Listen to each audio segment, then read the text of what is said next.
Welcome to This View of Life, where we take a deep dive with the best and brightest thinkers on anything and everything from an evolutionary perspective. I am your host, David Sloan Wilson. For more interviews, articles, videos, and special publications, search for This View of Life on your favorite search engine. Hello, this is David Sloan Wilson for This View of Life, and I am so pleased to be talking with Lynette Shaw, who is a postdoc at Michigan Societies of Fellows and assistant professor for the Center of the Study of Complex Systems, all of that at the University of Michigan. Hello, Lynette. Hi, David. Good to see you. We saw each other just about a week ago when you came to speak here at Binghamton University, and we had a lot of time to talk with each other. Both of us are scientists who study social constructivism and regard it as very important. I come at it mostly from an evolutionary perspective. You come at it from a complex systems perspective, although you also have training in sociology. Yes. And so that's us. And then in addition, we have this essay that just appeared in Arrow magazine, which is creating a huge commotion. Titled Academic Grievance Studies and the Corruption of Scholarship by Helen Pluckrose, James Lindsay, and Peter Boghossian, which is appears to be a devastating critique of social constructivism.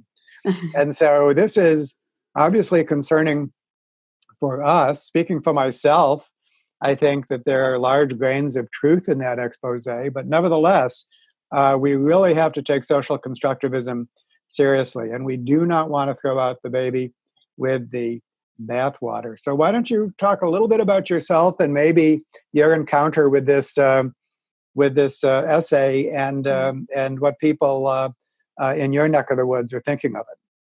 Yeah, so just I do have a bit of, as you mentioned, I do have a bit of an odd background.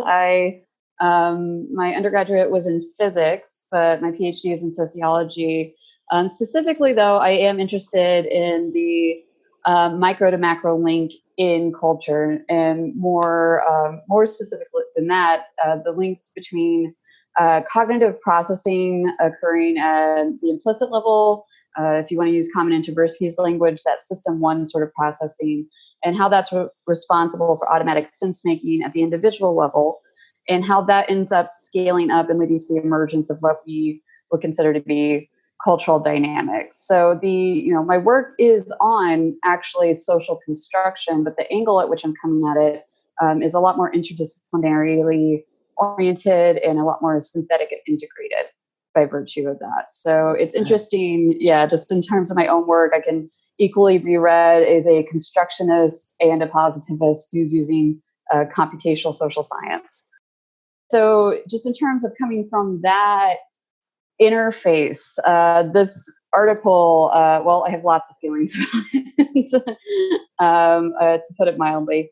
I will say that I think that the big thing I wish was more at the forefront right now is the vast amounts of potential common ground and establishment of a language that can be transported between different disciplinary contexts on this subject. And I think that lacking that common language, there's a lot of unnecessary ire sometimes on multiple sides about what's going on. I think that I and other people who are working in the arena I am in sociology, which is specifically at somewhere in this intersection between cognition, culture, and computation, are very much more oriented to providing common language, because I really do feel at the end of the day, the 3 PhDs who undertook this project would find a lot to agree with in constructivist principles if they were presented in a different manner. So that's my high level view of what's going on. Okay, good. Let me give my take on why social constructivism is so important. In the first place, very quickly, and I can attach links to essays that go through all of this in more detail. Evolutionary biology became very gene-centric in the 20th century. It excluded such things as cultural evolution for the most part. That was ceded to other disciplines. And those ideas became developed in those other disciplines in isolation and often in perceived opposition to evolutionary theory, which was read as genetic determinism. But then what happened was that evolutionists went back to basics and started to define evolution not just in terms of genes, but in terms of heredity, with genes as only one mechanism of heredity. Mm-hmm. And at that point, then other mechanisms of heredity began to be considered, such as epigenetics, forms of social learning found in many species, and human symbolic thought. And so now everything having to do with, and also other ideas with the so-called extended evolutionary synthesis started to surface, including niche construction. Yep. And what would niche construction be but social construction? So basically, this allowed some courageous people on the evolution side and also on the complexity side, all of a sudden to appreciate the importance of human symbolic meaning systems as a kind of a genotype. Mm-hmm. So that there is what we call a symbotype phenotype relationship, comparable to a genotype phenotype relationship, and the same dual inheritance theory. So this is the sense in which evolutionary biologists need the people who have been studying symbolic systems. And another point to make, which is so elementary from an evolutionary perspective, is that meaning systems don't evolve because they apprehend the truth. Yeah. They evolve by virtue of what they cause people to do. Yeah. And so there's going to be a very complex translation between any cultural meaning system and the objective features of the real world. Yes, there is a real world. Yes, it can be apprehended by scientific methods. But most cultural meaning systems, including our own, are going to have a very difficulty distinguishing between what seems like common sense, but which exists primarily on the basis of what they cause people to do, and that scientific truth. So it's for that reason that what I call evolutionary social constructivism is like the wave of the future for human evolutionary studies. And when we reach across the aisle to folks in the disciplines that have been studying culture and symbolic systems seriously, we can find many colleagues who are open-minded and are willing to participate in this integration. And yet, there's also some more hostile tribes out there. Sure. Yeah. I speak with experience. You have your own experience, but my experience at my university, where I have a campus-wide evolutionary studies program, explicitly tries to do all of this on a campus. It's been in progress for 15 years, and the groups of faculty on campus who basically are not interested in playing are strongest in cultural anthropology, sociology, and the humanities. So that's why there is, for all of the importance of social constructivism, as I just described it, there is a pretty large grain of truth to what this essay is exposing. I don't want to imply otherwise. It's that complex. I mean, we do have this basically what you might call a pathological dynamic in academia, and yet at the same time, at the end of the day, we need to put the study of social construction front and center from a scientific perspective. I feel like you and I, as previously discussed, we share a lot of overlap in our perspectives. I think that kind of coming at this from the complexity side, one of the benefits that I'm able to bring, I think, is the kind of an enfranchisement of some of the core aspects of constructivism, even as is being articulated or kind of an attack is mounted against in this expose, and kind of and this is what I was referring to as common language. So what I really mean by this is that from the evolutionary standpoint, there's a lot of focused on systems, which is very necessary. My part of it has a lot to do with the emergence. So what's happening at the individual level, and how does that create and kind of provide the undergirding for those system dynamics. And I think it's here at that individual level, there's a lot of potentially very fruitful dialogue that could be occurring with, kind of people in the humanities and cultural studies, but it's going to be work to take that bridge. So one of the biggest places I feel like there is a potentially profound resonance has to do with beginning from a very I don't think controversial sort of assertion about the nature of being a part in the whole, basically. So we are individuals existing in a very complicated reality. The world, the universe, which I will absolutely agree with you, a real world and objective reality does exist. However, we also know that our computational capacity at the individual level is extremely limited. So we're not able, we know, and again, this is not a controversial assertion, to say that at the individual level, we've got more information coming in than we can actually handle. So what we do, and this is backed up both from cognitive science as well as kind of the emerging paradigms in statistical learning and machine learning, are that we take regularities in our experience, and this is the implicit processing that I'm most interested in for my work. We take regularities in our experience and we create simplified representations of them at the individual level. So we have our own kind of ways of making sense of reality, and we can talk about this in a very formal sense, that are produced and driven by regularities of how we've been in the world. So building on that, you can think about, so if you're training, for instance, a machine learning classifier system, you can think of the training data that it's using to build its classification system.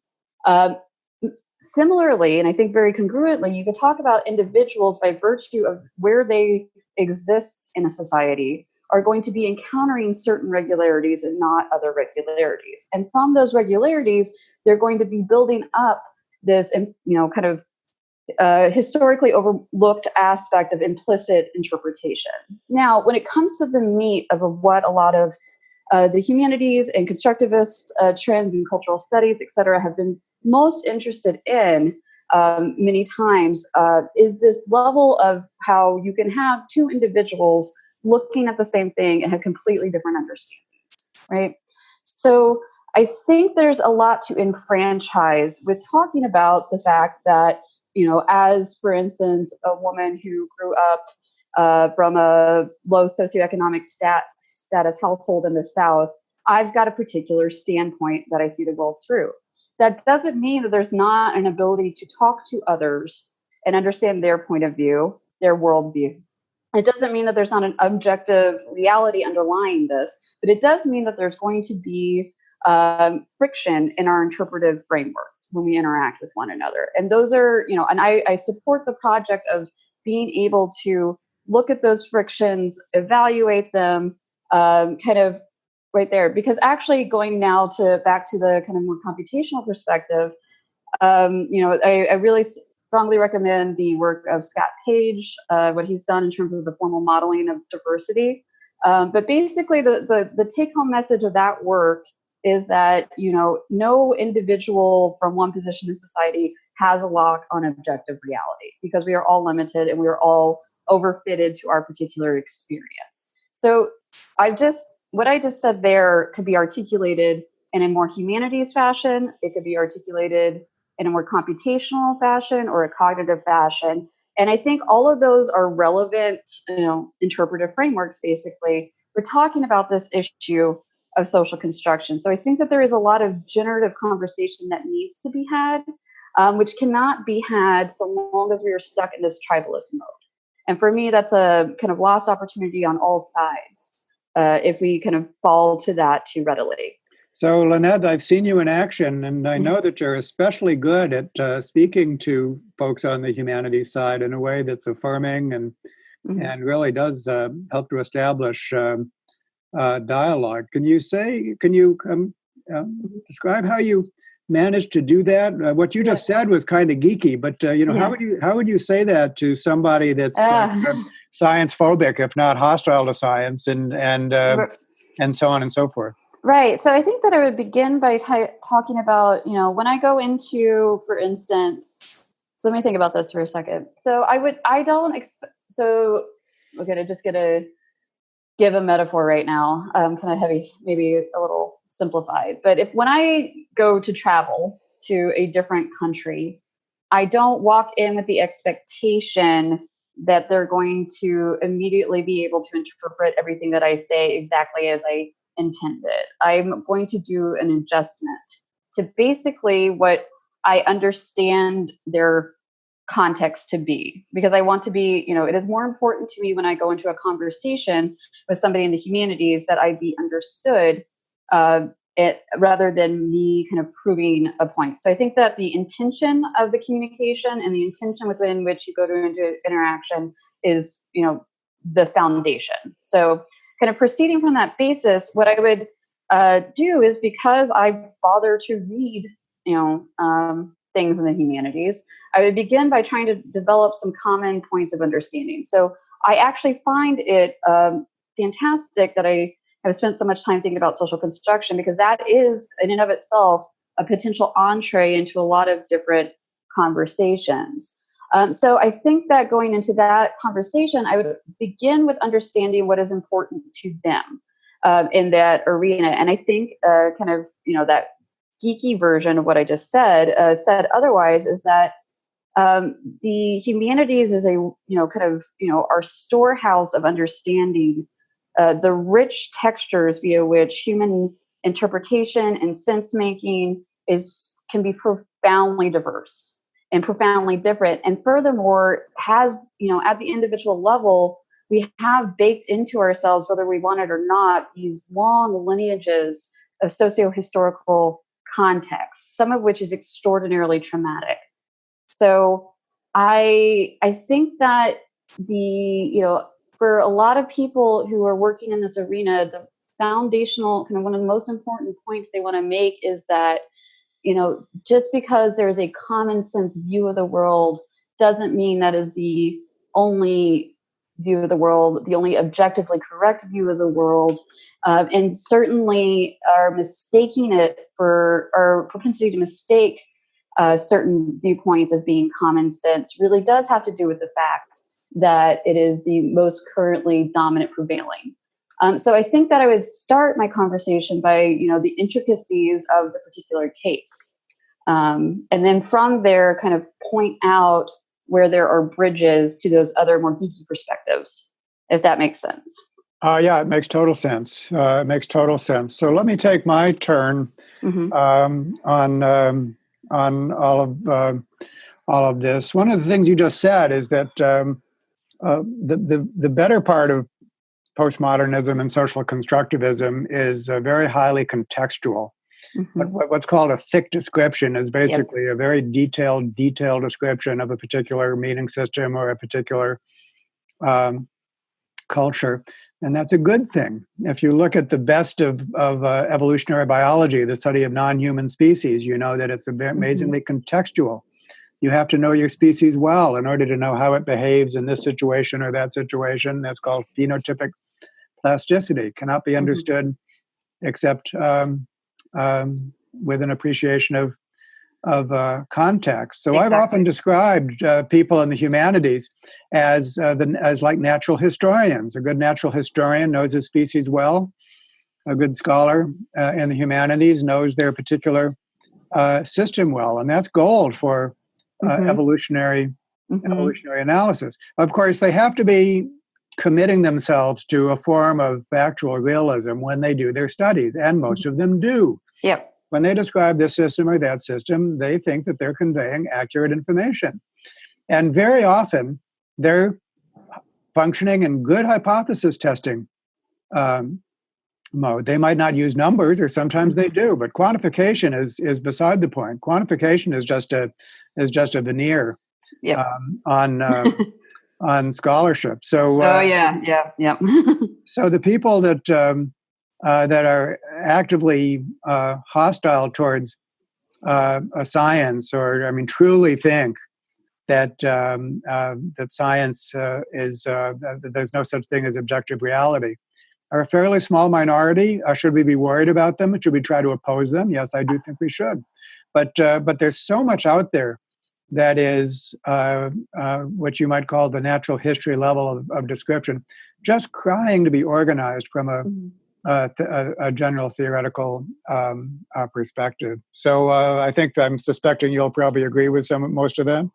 A lot of it. And kind of just to kind of pick up exactly where you just ended, I also think that the reason that I will say, absolutely, the reason that I got interested in this perspective about cognition and culture and the ability to kind of have a computational sort of modality applied to it, the reason I was inspired to that was exactly because of work in humanities, right? So like it's not just a matter of organizing the existing observations, but using those observations to kind of discipline our models that we would come up with, to kind of use that and take it, when we take it seriously, to recognize and enfranchise basically just how much of culture is playing out in these arenas. Like I wouldn't have known to focus on that had I not been exposed to thinking in that arena. So moral psychologist who I very much respect and love the work of, but also have my own issues with, Jonathan Haidt, talks about how we've been subject for a long time in our social theorization, our understanding of the social world, to the so-called rationalist delusion, wherein we kind of over-identify and over-ascribe aspects of society to these consciously, presumably, kind of rational, objectively kind of anchored viewpoints of the world, right? When in point of fact, we have a lot of other cognitive stuff going on. The humanities were there long before our current kind of cognitive science revolution, pointing out that this is the important arena. So I think that is very, very critical. And I also think, just in terms of, as a scientist who is practicing, I also appreciate the perspective on that, because that is one of the difficulties of doing work on culture or in society, is that we are working within the systems we are attempting to theorize and understand. And, so even as I am commenting on a kind of general perspective on how individuals are innately limited in kind of their interpretations and understanding, just their ability to, what's perceived as common sense or nonsensical is very strongly driven by their particular kind of cultural context and history of interaction, where they're privileged or not privileged within a society. All of those things, remain true for me as a practitioner. So that's complicated. That's a very hard thing to do. But again, that kind of, this has been known as a concept of reflexivity. I think it makes for better social science at the end of the day. Right. And so I wanted to, again, take off on that and quote something from the academic grievance essay when they're talking about why the peer review process has run amok in the case of so-called grievance studies. And they say this isn't so much of a problem with peer review itself as a recognition that peer review can only be as unbiased as the aggregate body of peers being called upon to participate. The skeptical checks and balances that should characterize the scholarly process have been replaced by a steady breeze of confirmation bias that blows grievance studies of scholarship ever further off course. This isn't how research is supposed to work. Well, whenever you get a community of scientists that is trapped in their own cultural bubble, you are going to get precisely that confirmation bias. And all you have to do is go back to the 19th century and look at the scientific views on race and gender. And you will see things which, of course, we know are false today, but there was no one in that community at the time, not Darwin, not anyone else, who was capable of seeing outside their cultural bubble. So this kind of steady breeze of confirmation bias is something that we all need to worry about. And what's true in the 19th century is just as true today. I think in my own work, it has to do with radical individualism. That has been the dominant tradition for the last 50 years. It undoubtedly accounts for the fact that multi-level selection theory has been so controversial, Yep. and so many people find it so difficult to accept. And so, really, no one should feel immune. Yep. No one should think that they're not operating in some kind of cultural bubble. And the solution to that is to diversify the scientific community. Absolutely. And so, yes, it needs to be made more diverse, but of course, yes, it needs to remain a scientific community. And so, at the end of the day, there is a commitment to objective knowledge, but we just have to have a suitable humility Absolutely. as to how far we are from reaching it. Absolutely, I absolutely agree with that. 100%. Well, okay. Well, let's not say anything more then. Let's end with 100% agreement. Right there. Okay, Lynette. It's awesome talking with you. I'm so happy that you're doing this work as a scientist who's sympathetic to the project of social constructivism. I would even sometimes on some days characterize myself as a constructivist who is just pretty well versed in talking to scientists as well. So yeah, there you go. Absolutely. Absolutely. We need people like you. Thank you. Okay, my dear. Thank you. Thank you. Bye.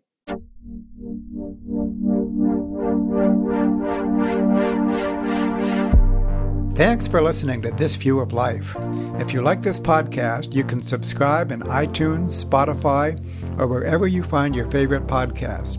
Please consider rating it on iTunes and leaving a review to help others find the show. This View of Life is produced by the Evolution Institute, a nonprofit think tank whose mission is to provide science-based solutions for today's most pressing social issues in order to improve the quality of life. Learn more at evolution-institute.org. And if this view of life is important to you, then type TVOL 1000, TVOL 1000, to see how you can join the Darwinian Revolution.